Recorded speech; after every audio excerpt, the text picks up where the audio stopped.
Morning po mga kalingap. So mula doon sa bahay, walang sasakyan. Ang hirap po ng sasakyan dito. Yun, papunta kami ng sentro. Naglakad lang kami doon sa school banda. At walang masakyan. Yan, good morning, good morning. 9 o'clock in the morning. Exercise din mga kalingap. So yan, nakita nyo yung bata na yan. Yung naglalakad. Si ano yan, si Bian. No? Mag-aaral si Bian. Kaya papunta kami ng department store para bilhan siya ng school supplies at uniform. Mga sapatos, sapatos.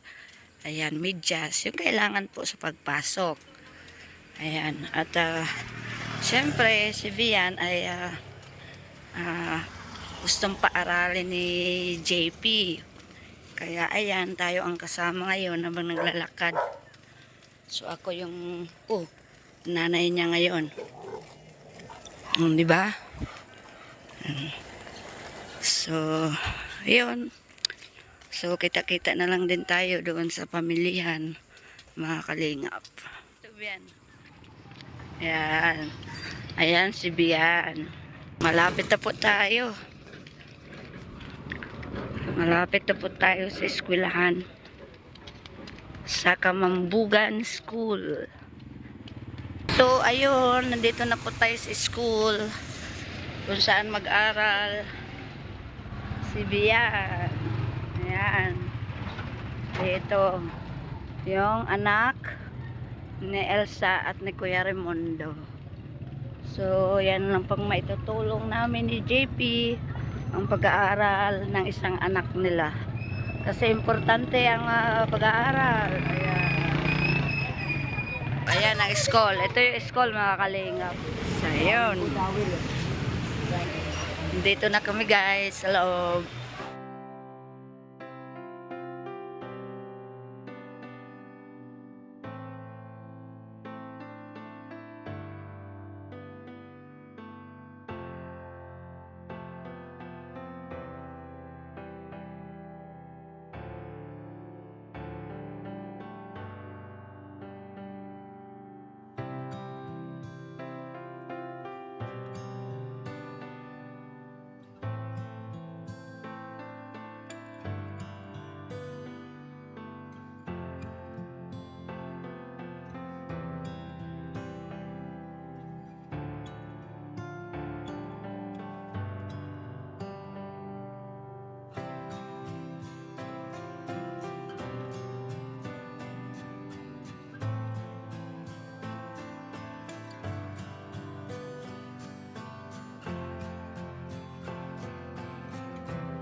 Pumunta kami mga kalingap sa palengke kasi walang palda na uniform doon.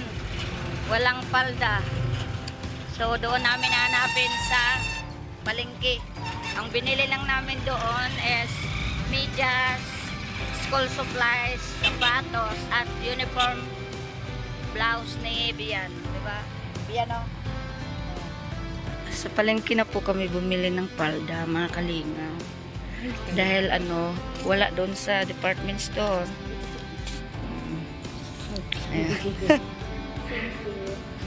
Di ba gusto mo mag-aral?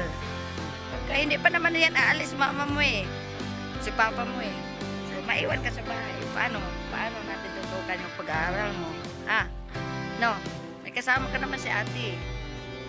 Si bunso namin ni kuya mo JP. Kung mag-alala. Para makapagtapos ka na pag-aaral. Huwag mong gayahin yung mga kapatid mo. Ha? Ayusin yung pag-aaral ha? Ang bilhin natin uniform para may palitan ka. Yung blouse mo rin, 2. Diba? Lunes, Martes, Merkules, Huwebes, then Bernes, yung ganyan, yung dress. So, dadagdagan na lang natin yung uniform mo na puti sa sahuran. Kasi ngayon, pikado na. Pikado na mga kalingap. Kasi ang estudyante ko rin is 2 college. Isa sa Maynila, isa din dito sa Mabini. Nag-aaral sa Bunso. Ang panganay kong babae nag-aaral sa Maynila, sa Quiapo, sa Teachers College. Then private din 'yun, si ate. Din si Bunso sa Mabini po dito, private din. So ito yung pangatlo kong pinapaaral, si Bian. Kaya ang uniform niya, 2 palda at 2 blouse na puti. So ang mangyari nito, dadagdagan natin yung puti next sahuran na po. T-shirt madam. Mayroon na? Ako pamilya ko. Shout out kay ate. Ayan. Ay mo dun. Ano pa mong mayroon pong para sa kanya. Mayroon. Lagay mo dito. Sige, natingnan ko muna. Lagay mo. Tingnan ko lang muna maps siya ha. Sige. Tapos na po kami namili ng palda dito sa palengke. So pauwi na po kami at may parcel na naman akong dumating, yung ilaw sa bar counter namin. So yun. Thank you po sa lahat na makapanood ng ating vlog. Pauwi na, tapos na lahat ang mga gamit ni Bian binili, tapos na.